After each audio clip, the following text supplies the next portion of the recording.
You may be thinking when you retire, you'd like to get an RV, get out, see the country, and just have a good time for a few years. I think that's a great idea.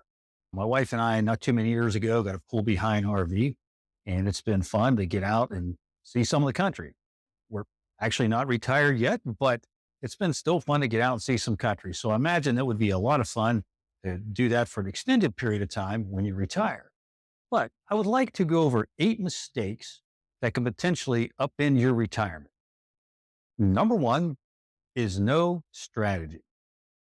Having no strategy or no plan is not a good idea heading into retirement. In fact, if you have no strategy and you have no plan, how are you even going to know if you've arrived at your goal of being ready for retirement?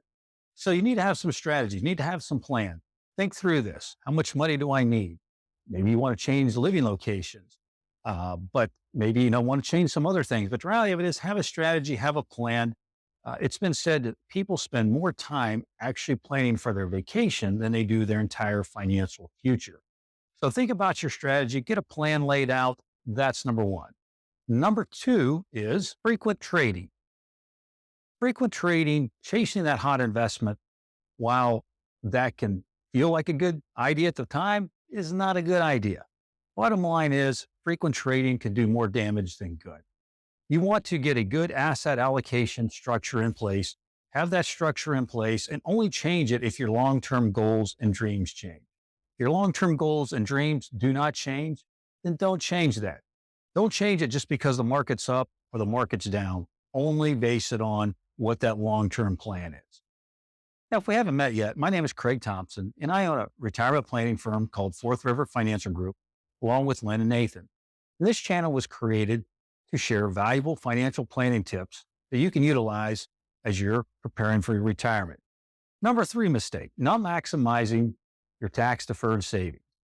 What do I mean by that? Well, if you have a 401k and they're letting you match, say, 3% or 6%, or they're matching 3 or 6% rather, then you want to put at least 3 or 6% in. You don't want to leave free money on the table.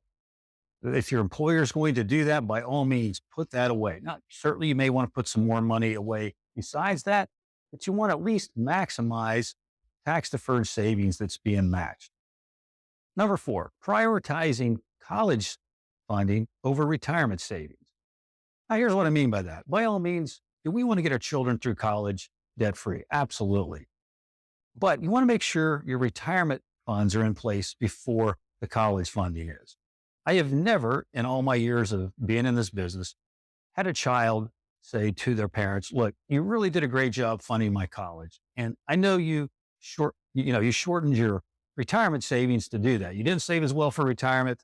And I would like to help you out and give you some money for your retirement because you took some of that and helped me through college. I never ever heard of a child do that.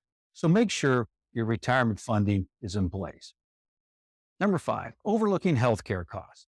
Certainly, you may have Medicare in place, and you should have that in place during retirement. There could be some extended care type costs during retirement that you don't want to overlook. You could have a long-term care event.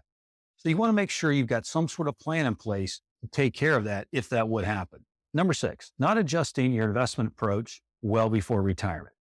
Here's what I mean by that. If you retire the year that we have a very much a pullback in the market, let's say a 2008 or a 2009, that's not a great time to retire. If the markets are all of a sudden down 20, 30%, and that's what they did with the year you've decided to retire, you're going to be pulling from an account that's also dropped 20, 30, 40% in value. So you want to make sure you've got some war chests, some money that's very much safe that could get you through a couple years before you retire. Have that set aside before you retire, a few years before retirement. Also, you want to be making sure your asset allocation has gotten more conservative. So if a year like that hits, you can still retire and you're not devastated. Certainly, it's not fun to see our life savings take a dip, but it can take a dip and it can come back. But if you're prepared, you're okay. You don't want to be 100% in equity. Number seven, retiring with too much debt. Now, while having some debt is okay, maybe a house payment, maybe a car payment, things like that are okay. But if having a lot of other debts while you're working isn't fun, imagine how that's going to be during retirement. So make sure you've gotten pretty debt-free before you retire. Number 8, it's not just about money. It's also about our health. Not too long ago, not too many years ago, actually, I found out I had an autoimmune disease. And I made some pretty drastic changes after that. I was already living a pretty healthy lifestyle before that, but I certainly did make some more changes as a result of finding that out. It's been said if you ignore your health, it'll go away. So you don't want to get to retirement and have money, but not have good enough health to have a decent life.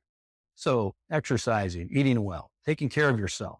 You want to be able to do those things you enjoy. I mean, I certainly want to be able to hike. I want to get out and fly fish. I want to do things that I enjoy when I retire. I want to take care of myself now. And I'm sure there's things that you enjoy, whether that be golf, whether that be travel, whatnot, whatever that might be. Make sure you're taking care of yourself so that your health is good enough shape when you get there that you can enjoy it. Lastly, if you feel that this information has been helpful and you don't have a fiduciary wealth management advisor that's helping you, please reach out to us. We'd be glad to speak with you and give you a complimentary meeting and talk to you about your situation. Also, if you like this video, please like, comment, and subscribe. And also check out the next video. There is also a link to an article below that goes over the points that I covered today during this video.